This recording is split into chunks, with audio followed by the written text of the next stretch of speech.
우리네 삶이 앞으로 점점 이제 막막해집니다. 2024년 5월 1일 경기대응 완충자본 적립 1%. 이게 뭐 별거 아닌 것처럼 얘기하는데, 이제 금융권들이 이제 충당금을 1% 적립하기 시작하면서 이제 대출 받은 사람들의 이자 부담이 1.5%, 2%, 그 이상 이제 늘어난다라는 겁니다. 이걸로 끝이 아니다라는 거. 충당금 적립이 앞으로 2번, 3번 더 있을 거다라고 봐야 됩니다. 사실상 한국이라고 하는 나라가 IMF 시즌2가 시작됐다라고 봐야 됩니다. 이게 뭔가 싶은 거죠. 그런데 언론에서 아무런 얘기도 안 합니다. 게다가 정부에서는 19만호 이제 공급한 현황을 누락을 시켰어요. 왜 누락을 시켰습니까? 주택 부족하다라고 하는 논리를 펴기 위해서죠. 그리고 그 주택이 부족하다라는 그 얘기를 토대로 해가지고 주택 공급 계획을 세웠단 말이에요. 사실상 정부와 건설업계 그네들이 결탁한 국민들을 상대로 한 대사기극이었죠. 그러고 나면 이제 그 이후에 이제 그로 인한 피해는 누가 다 입습니까? 고스란히 국민들이 다 입는다라는 겁니다. 서울에 이제 평균 주택 분양 가격이 30평대가 12억이랍니다. 말이 되냐고요.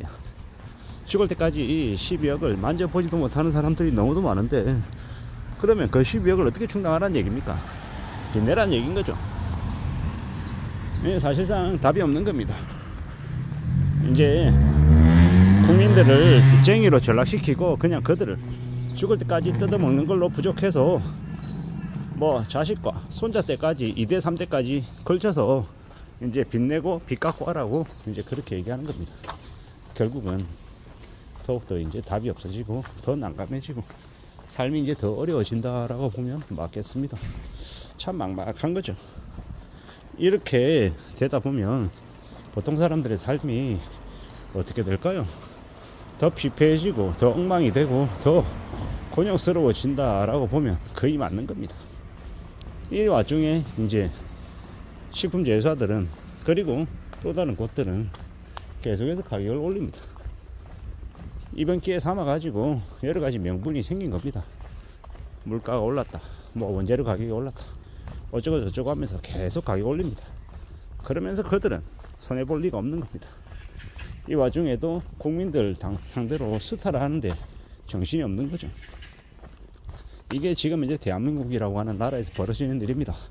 그나마 알리나 테무가 국내에 들어와서 물가가 이 정도가 된 거다라고 생각하는데요. 뭐 알리나 테무 때리기에 여념이 없죠. 뭐 교수라고 하는 연놈들 나와가지고 있잖아요. 되게 뭐 자기들이 대한민국의 뭐 경제를 되게 잘 뭐 파악하고 뭐 대단하게 뭐 분석하는 것처럼 떠들어대는데 상당수가 개소리입니다. 현실 모르는 개소리. 인기나 아니면 유명세에 혹해가지고 그들이 하는 말에 뭐 대단하냐 이렇게 생각할 필요 없습니다. 그냥 겉으로 그냥 약간 알 뿐인 거지 보통 사람들하고 비교했을 때 별 차이 없다. 그들이 하는 말에 혹해가지고 그들의 말을 뭐 추정할 필요 없다라는 겁니다. 아, 쟤들은 그냥 저런 생각하는구나. 이 정도면 됩니다. 부동산 시장을 보십시오. 주식시장을 보십시오. 전문가라고 얘기하는 놈들을 상당수가 나와가지고 개소리하고 그들이 대려 사기를 치고 있습니다. 뭐 자기들도 잘 모르면서 뭐 대단하냐, 자기들 말하는 거 들으면 돈을 많이 벌 수 있는 것처럼 떠들어대는데 현실은 어떻습니까? 현실은 그들이 주가를 조작하고 그들이 분위기를 이제 만들어가고 있는데 사실상 이제 가짜들이 너무 많은 거예요. 그들이 말하는 ROI 아니면 뭐 PBR이나 뭐 지랄이든 다 소용없다라는 겁니다. 그보다 더 필요한 건 실제로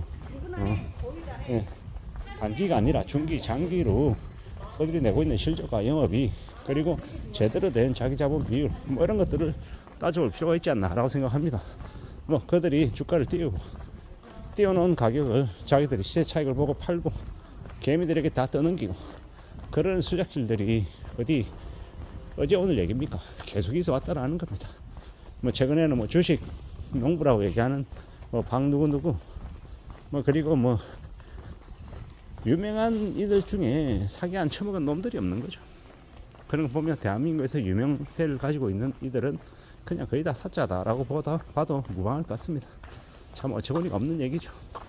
앞으로 우리는 살아가면서 더 많은, 더 충격적인, 더 놀라운 일들을 맞이하게 될 것 같습니다. 그건 다름 아닌 이 몰락이죠. 몰락.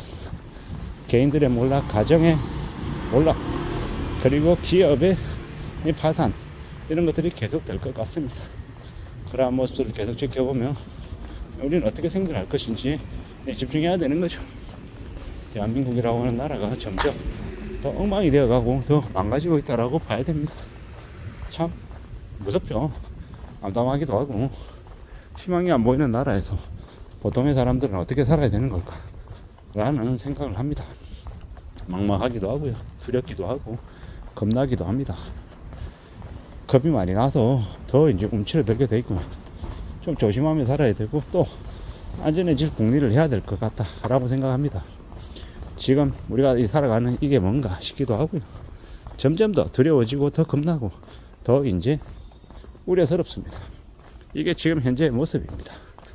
되게 뭐 대단한 것처럼, 되게 뭐 한국이 되게 우수한 뭐 나라인 것처럼 떠들어대는데, 그거 다 이제 거칠애인 거고, 실속은요, 실제로 안을 까고 들어가 보면 뭐 착지에, 가스라이팅에 수탈이 너무 심하다라는 겁니다. 그런 것들이 계속되고 또 끊이지 않기 때문에 보통 사람들의 삶은 더 어려워지는 것 같습니다. 참 요새 길을 오가다 보면 비싼 수입차들이 많이 보입니다. 부자들이 너무 많은 것 같습니다.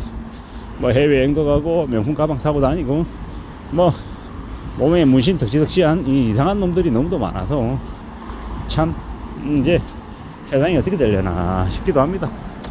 그렇게 부자들이 많으니까 뭐 알아서 다 잘 먹고 잘 살고 잘 지내겠죠. 저처럼 꼰대, 겁 많은 이 중년 이 남성은 세상이 어떻게 되려나 라는 걱정 때문에 그냥 아래로 그냥 이렇게 수그러드는데, 못 모르는, 철없는 이 젊은 이제 년놈들은 여전히 세상 무서운지 모르고 특이하고 까불어대고 막장짓 하며 사는 것 같습니다.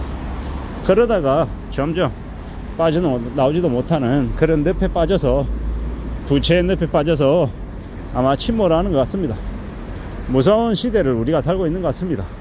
뭐 다 부자인 것 같고, 다 대단한 것 같고, 다 잘 나가는 것 같지만, 실상은 상당수의 사람들이 되게 우울증과 불안과 열등감에 휩싸여 사는 것 같습니다. 이놈의 세상이 조금이나마 기회와 희망과 가능성이 좀 생겼으면 좋겠는데 쉽지 않은 얘기 같습니다. 어떻게 살아야 되겠습니까? 어떤 삶을 추구해야 될지 고민이 더 많이 드는 5월입니다. 아무쪼록 저나 여러분들의 이 가정에 평안이 깃들기를 바랄 뿐입니다. 이상입니다.